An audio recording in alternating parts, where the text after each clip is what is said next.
Vamos então à análise desta entrevista que Rui Rio concedeu à Rádio Observador. José Manuel Fernandes, o que é que começas por destacar? Olha, eu começo por destacar é o seguinte: nós tivemos aqui o líder da oposição e fez algumas críticas ao governo, mas na minha perspectiva não foi líder da oposição. Isto é, na altura estamos a caminho de eleições, em princípio ele devia vir aqui com um programa alternativo ao programa do governo, e ele veio como um gestor que se propõe fazer algumas coisas diferentes, gerir um bocadinho melhor, ter umas metas ligeiramente ao lado daquelas que o governo tem. Não propôs um país diferente, não propôs algo de substancialmente diferente daquilo que nós temos. E desse ponto de vista acho que não encontrei aqui um líder da oposição verdadeiramente. Encontrei alguém que faz críticas, como todos podem fazer Isso críticas. É sintomático quando lhe foi perguntado quais eram as grandes prioridades se Rui Rio fosse líder do governo. Faltou esse maior desígnio? Eu acho que é muito claro isso, porque ele, no fundo, diz, por exemplo, quando falava de Mário Centeno, e dizia Mário Centeno teve uma folga, eu usaria a folga ligeiramente de uma forma diferente. Quando ele diz, por exemplo, uma coisa há uma altura em que ele fala que não sabe ainda se o programa do PS está tudo aprovado, quando ele insiste muito que andaram a roubar ideias ao programa do PSD, quando diz que a questão é saber se o equilíbrio entre o IRS e o IRC, quando é tudo uma questão de dose, digamos, eu ponho um bocadinho mais de açúcar ou um bocadinho mais de farinha, e não saber se eu vou fazer com ingredientes diferentes e com, de facto, um modelo um pouco diferente. Portanto, não foi uma alternativa nesta entrevista? Eu acho que ele não se afirma como alternativa, não se tem afirmado muito como alternativa. Desse ponto de vista, não foi uma surpresa, e deixou muitos pontos de interrogação. Nem sequer sobre a regionalização ele foi claro nesta entrevista. Às vezes, até a forma como começou, ele chegou aqui e veio falar dos compromissos, como sendo os seus grandes desígnios. Quer dizer, ao fim de mais de um ano à frente do PSD e de todas as desilusões que houve na frente dos compromissos, continuo a achar que era possível haver bom senso e que os compromissos fazem apenas com bom senso.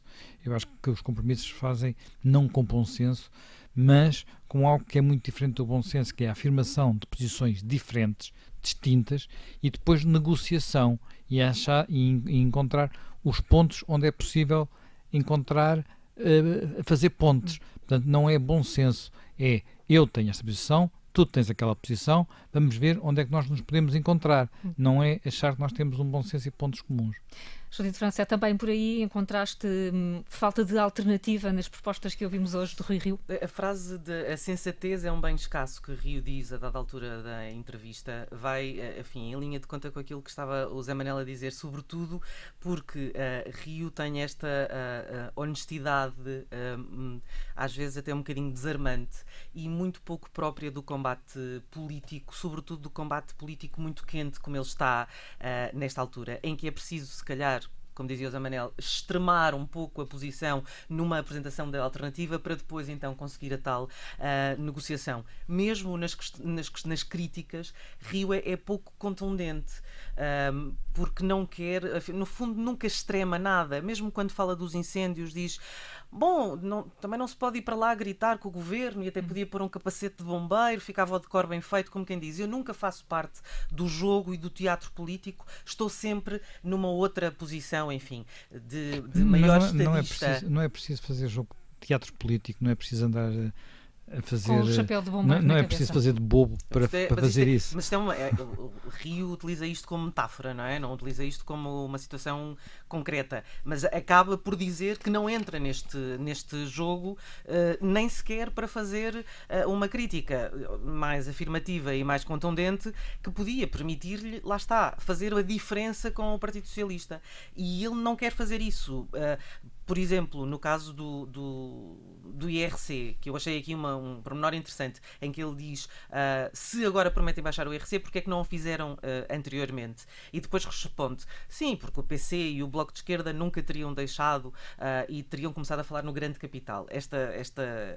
Este momento é utilizado para dizer, e é talvez a única altura em que eu acho que o líder do PSD é mais concreto no que pode vir aí, que é: pois eles não podem fazer isso por uma simples razão, porque têm alianças com o PC e com o Bloco de Esquerda. Ora, é isso que prometem fazer de novo, e é isso que António Costa promete fazer de novo, e promete repetir, mesmo se tiver maioria absoluta, promete repetir, no fundo, este ensaio. E é aqui que há uma diferenciação entre o que nós podemos fazer e o que eles podem fazer. De resto é tudo muito meio-meio. Vamos reduzir o quadro do pessoal, mas até pode ser que não seja preciso reduzir, é só reorganizar. Mesmo esta questão das 35 horas, em que foi sempre uma bandeira muito crítica da parte do PSD, era uma bandeira, mas crítica do Partido Socialista, agora também não vai desfazer isso outra vez. E portanto, se ficar neste meio termo, enfim, acho que as sondagens têm sido claras a mostrar o que é o meio termo. Também se falou de sondagens aqui, Paulo Ferreira, mas o que é que queres destacar na entrevista ao Presidente do PSD? Okay, se eu respondesse a Rui Rio, diria não sei. Ou então, nem sim nem não, antes pelo contrário. Vejamos, Rui Rio não sabe se a função pública deve ou não ser reduzida. Devem-se mudar as pessoas de uns sítios para os outros. Agora, na sua dimensão, ele não sabe.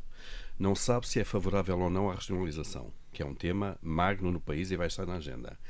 Não confirma nem desmente a sua intervenção pessoal nas listas do PSD. Sobre a saída da Caixa Almeida, diz não interessa. Portanto, é só não. E mesmo na questão das prioridades económicas, ele responde parecendo o discurso da Messe Mundo. Diz: queremos mais economia, queremos mais qualidade de emprego e queremos mais salários. Toda a gente diz isto. Aliás, todos os partidos e todos os políticos têm isto como um objetivo final. E a questão não é o objetivo final, a questão é os caminhos para lá chegar. E sobre isso nós não sei o caminho.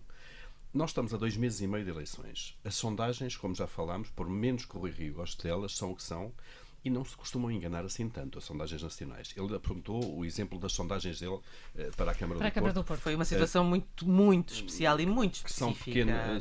São sondagens mais pequenas, mais voláteis naturalmente. E vinha-se da questão mas são indicativas. Gomes, e, portanto, compete-lhe a ele e compete ao PSD neste momento correr riscos. E correr riscos é fazer propostas ousadas que façam a diferenciação do PS. Porque o que aconteceu nos últimos meses do PSD é que se misturou numa confusão de propostas que nós ultrapassa o PS pela esquerda, e nós por vezes não sabemos qual é o posicionamento do PSD em várias matérias, e a questão dos professores é emblemática a esse nível, com Rui Rio e o PSD ao lado de Mário Nogueira, do Bloco de Esquerda e do PCP, a defender aquilo que responsavelmente o Governo está a negar. Orçamentalmente responsável. Mas aqui Rio disse que há professores a mais. Disse que há professores a mais. Pois, porque há alunos a menos. Por causa da natalidade. Por causa da natalidade. Mas, de facto, em grandes caminhos e em grandes medidas, aquilo que pode ser decisivo e que pode ser diferenciador, não há uma proposta diferenciadora. E o Zé Manuel Dias tem a razão que isto é umas meias tintas. Rui Rio quer fazer, continuando a metáfora do Zé Manuel Fernandes, quer fazer o mesmo bolo, mas só com um pouco de ingredientes a mais ou menos. Faz bolo de chocolate na mesma, mas se calhar põe mais farinha e menos chocolate, ou ao contrário. E, portanto, não correndo riscos que tem que correr, porque sondagens dizem que o PSD está numa situação muito desfavorável. Eu penso que o PSD não se livra de um grande desafio eleitoral. Nós estamos... não há muito tempo das eleições. Estes momentos, como entrevistas mais longas como esta, são muito importantes, sobretudo para os partidos da oposição. José Manuel Fernandes, parece-te que imagem é que sai daqui? Do líder da oposição já disseste, com alguém que apresenta poucas alternativas, mas internamente ele consegue também resolver aqueles problemas que evidentemente estão por resolver, as diferentes famílias políticas que neste momento estão no partido? Eu julgo que não, porque ele não aparece neste momento nem como um líder galvanizador, podia aparecer, não é? Portanto, as pessoas, quando um líder que seja galvanizador, mesmo que as pessoas não gostem dele, vão atrás dele, porque é alguém que se sente como capaz de trazer o povo, não é? Portanto, desde que ganha eleições, é líder do partido. Não me parece ter essas condições, portanto, não me parece que arraste o partido. Por outro lado, não me parece também ser uma pessoa com a capacidade de construir pontos, de dizer, chamar a ele aqueles que estiveram de facto contra ele em alguns momentos. Prefere sim juntar-se dos leais, e mais do que isso, mesmo entre os leais, ele desconfia deles. Portanto, a forma como tem tratado algumas das pessoas que são mais próximas, a dificuldade de trabalhar com a sua própria comissão política, o medo, a fobia que ele tem, por exemplo, dos órgãos de comunicação social, de haver fugas de informação, o secretismo, o facto de reunir quase em segredo para que nada saia cá para fora porque tem medo de tudo, é uma forma de trabalhar que não é do século XXI, não é da forma como nós funcionamos, e isto não se resolve com tweets. E com emojis. Com mais emojis não que é tenham no final. E com emojis, mas este é o estilo de Rui Rio, Judite. E percebemos ele logo à partida na entrevista, dá a entender, eu não vou para o meio dos incêndios falar, já ninguém faz isso. Este de facto é o estilo do Rui Rio e dos anos todos que esteve na Câmara do Porto, isso foi absolutamente evidente. Eu acho que de facto, como ele teve sucesso eleitoral, claramente na Câmara do Porto, utiliza agora a mesma coisa porque acha que utilizou várias vezes o exemplo da Câmara do Porto. O Porto é tão diferente de Lisboa. É curioso que o país todo é diferente, os líderes partidários, o Porto é diferente de Lisboa e a política é diferente nas duas cidades, e os líderes políticos tendem a não perceber isso.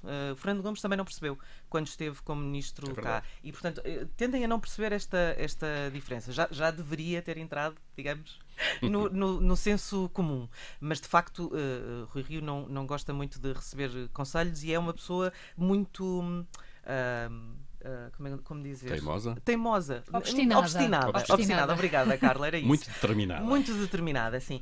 E isso também se viu nesta questão do tweet sobre a maçonaria, que foi um desabafo, mas que depois não quis especificar. Isso interessa a quem lá fora? É a minha pergunta. Por vezes os políticos entram por caminhos que interessam ao eleitorado isso. Isso faz ganhar ou perder votos de alguma maneira? É um desabafo. E outro desabafo de Rio, em 30 segundos, Paulo Ferreira, às vezes as pessoas pensam que eu sou louco e caí aqui de paraquedas. Tolo. É a expressão do Porto. É do Porto. Não, ele não é tolo nem caiu de paraquedas, mas de facto esta forma de fazer política que a Judite acaba de sublinhar faz dele por vezes um ovni, um extraterrestre, na forma como nós estamos habituados à movimentação dos políticos e dos partidos em Lisboa, claramente. Agora, vai ter sucesso ou não? Eu penso que desta forma não vai ter sucesso, não tem a ver com o traço de personalidade dele, tem a ver com a estratégia política e de propostas que ele está a colocar. E tem a ver com a situação do país e com o trabalho do Governo neste momento também. José Manuel Fernandes, Carla Jorge Carvalho, Judite França e Paulo Ferreira, numa análise à entrevista do Rui Rio à Rádio Observador. Se não teve a oportunidade de ouvir a entrevista, está disponível no nosso site, na nossa aplicação e também na página de Facebook do Observador.